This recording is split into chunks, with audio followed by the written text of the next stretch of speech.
বাংলাদেশ জাতীয় ছাত্রদল যে কোনো প্রোগ্রামে যে কোনো দেশের ক্রান্তি লগ্নে অগ্রণী ভূমিকা ছিল, অতীতে ছিল, ভবিষ্যতে থাকবে। 5 তারিখের সময়ে বাংলাদেশ জাতীয় ছাত্রদল সারা বাংলাদেশের নিয়ে কক্সবাজারে প্রত্যেকটা হাসিনা বিরোধী আন্দোলনে, স্বৈরাচার বিরোধী আন্দোলনে সামনের খাতারে বাংলাদেশ জাতীয়বাদী ছাত্রদল সামনের খাতারে ছিল।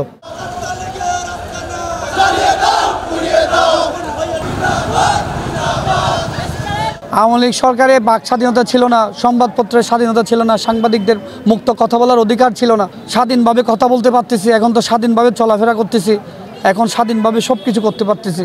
এই বাংলাদেশের থমথম অবস্থায় ছিল, দখলবাজ, টেন্ডারবাজ, প্রত্যেকটা জায়গায় এই হাসিনা বিরোধী হাসিনা প্রত্যেকটা জায়গায় ভূমিকা ছিল।